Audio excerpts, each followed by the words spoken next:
I love Star Trek, which is why I hate bad Star Trek. You know, I've been thinking, maybe you should know exactly what I call good Star Trek and bad Star Trek, or SOS or POS, and what the difference is. Because this shows, between this and the last episode, just where that line can be and what can make the difference. But the major difference between SOS, a standout show, and a POS, a piece of "It is broken" something, is that an SOS episode is an episode of Star Trek that I would just put on to watch just for its own sake, on its own terms. Not to laugh at because of how cheesy it is, not to reference it or review it, nothing like that, but just because I want to watch a good episode of Star Trek. This episode is that, but barely. Much like how the last episode was barely a bad episode because the stupidity of that episode overshadowed the good, in this case, the good barely overshadows the stupidity. And there is stupidity. So without further ado, this is SOS TNG, A Matter of Perspective.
We begin the episode in art class with Picard painting a nude woman.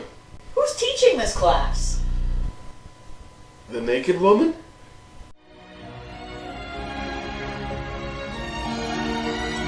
You know, I like this music, but it's not very Trekky.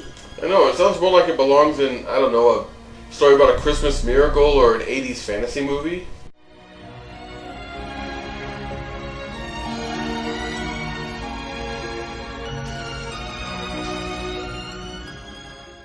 Data comes in and critiques Picard's work. Ensign Williams' striking style is heavily influenced by geometric constructivism. Lieutenant Wright has effectively fused the incongruities of the Surrealists with the irrationality of Dadaism.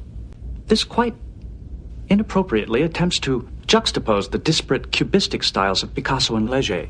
In addition, the use of color suggests a haphazard melange of clashing styles. Well, to show that this episode is overall good, this is a nice foreshadowing of what the theme of this episode is going to be. How different perspectives can look at the same thing in a very different way. And we even get a decent bit of humor here between Picard and Data. It turns out Riker and Geordi have been on board a space station evaluating the research of a scientist there, one Dr. Abgar, and his research into Krieger waves, whatever that is. Where's Commander Riker? Still down on the station, sir. Dr. Abgar wanted to have a word with him. Any problems? Not with the scientific part of the mission, no, sir. Riker to Enterprise. I'm ready to leave now. And it really goes badly when the science station suddenly explodes. Rob Schneider is a janitor in space. And Riker barely makes it back. Well, for a moment, we weren't sure you left the space station in time. In time for what? It just exploded, sir. Wait, how did O'Brien know the station had blown up? Is he subscribed to Bridge tweets?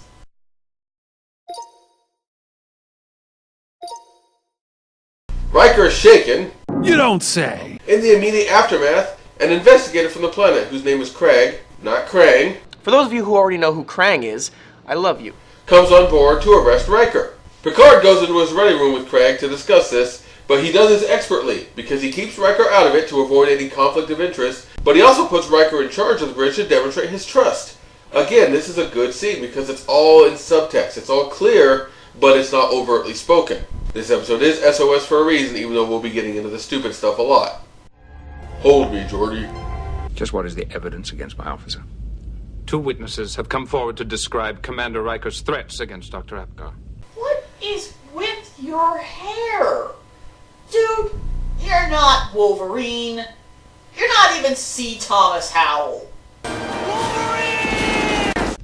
Investigator, in our system of jurisprudence, a man is innocent until proved guilty. In ours, he is guilty until he is proved innocent, and you are under our jurisdiction. And I am so glad that America doesn't subscribe to this view of things, as we'll see just why it's stupid that this planet does. Picard, seeing that Riker is clearly going to be railroaded despite any facts in his favor, refuses to surrender Riker over without some sort of hearing.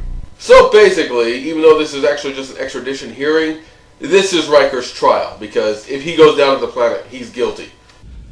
We must recreate, step by step, moment by moment, all the events leading to the explosion. We will require access to all the witnesses, as well as the data from the lab's ground computers. It would be impossible to accomplish here. Perhaps not. They'll have the hearing on the holodeck, first because they can recreate everything, and second because why have a set when we can just have a set and say it's not a set? It would require construction and design specifications, full orthographic representations of the Krieger equipment, as well as visual representations and voice analyses of the persons involved. But it is possible. Well, at least it's not convoluted and contrived. We got that going. You know, if this is the way that their legal system works, what do they do when they don't have a holodeck handy? Do they hire actors to reenact the depositions? That seems very weird and much more likely to create miscommunications than just listening to the people tell you their story.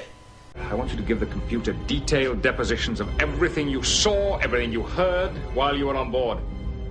Counselor, I want you to assist me during this inquiry. Tea Earl Grey hot. So apparently it took 18 hours to set this up. The legal process is zooming along. Well, it's better than every time I've been to court. Is there anything you'd like to say before we begin, number one? Just this. I'm not a murderer. I went to the Tannigan lab as an official representative of Starfleet. I acted accordingly. And almost as soon as he arrives, the professor's wife is eye-humping Riker. Because this is Riker's story and everyone's all over Riker. The professor is defensive about Starfleet and their expectations. They've thrown his schedule out of whack, and apparently he's not as ready as he said he would be. The Enterprise will be back tomorrow. The Enterprise just left you here? Well, we were a hit on the hair, but I gotta ask, is that Dilbert's boss? Commander, I insist you and Mr. LaForge stay with us. I know that you would prefer to be left alone with your very important work. But I, for one, am glad for the company. And he can sleep in my room. Wait a moment. Stop. Computer, freeze program. Is this a kissing book? Resume program. After the doctor goes, Mrs. Professor just hits on Riker. Pretty openly. Riker, uncharacteristically, nobly refuses her advances. I knew I'd find you with him. Did you think I didn't notice how you looked at him? I'm not the fool you take me for. Doctor. Have some skin bracer. Doctor, believe me, this has been a terrible mistake. You won't get away with this. I'll see to it. I swear I will, Riker. You've made a powerful enemy today. I didn't see Dr. Apgar until the following morning, when he asked to see me alone. Commander LaForge returned to the Enterprise. Riker acts completely professionally here, but he is angry, but there's no incident beyond just harsh words and the promise that this will be dealt with. Riker to Enterprise. I'm ready to leave now. Stand by, Commander. Engaging transport. Freeze program? And then the station gone done blowed up. Craig suddenly brings in some new evidence, says that there was a weapon fired from Riker's location that actually caused the explosion. And he runs a speculation, and he actually calls it that.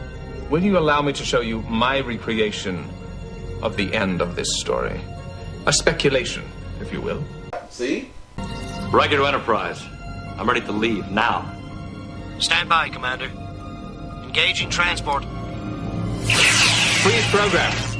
This really shouldn't be any kind of evidence in any real court or even just logic. The energy signature would seem to indicate a phaser-like blast. Well, it wasn't the commander's phaser. It couldn't have been. There's another answer. Shut up, Wesley. Elsewhere on the ship, a burst of unknown radiation damages a section of the Enterprise. But whatever it is, it's capable of putting a hole in solid uranium. Later, Craig brings the Widow Professor on board to testify against Riker. She's not throwing herself at him now, is she? Computer, load Manua Simulation 1.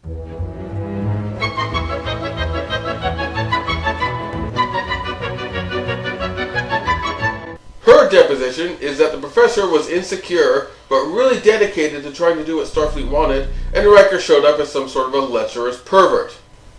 So her story does have merit. Hey, how you doing? To success. Success. Dude, what is with that bizarre, sickly, grim rictus of a smile he's doing there? I know, it's like...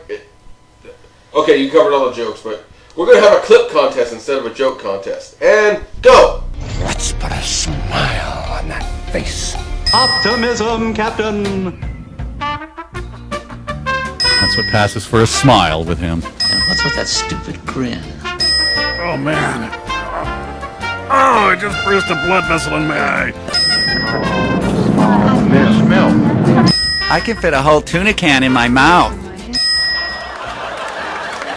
Oh, crap, that's terrifying. Okay, who won, you or me? You know what? All you viewers, you're the real winners here. That's called a real smile.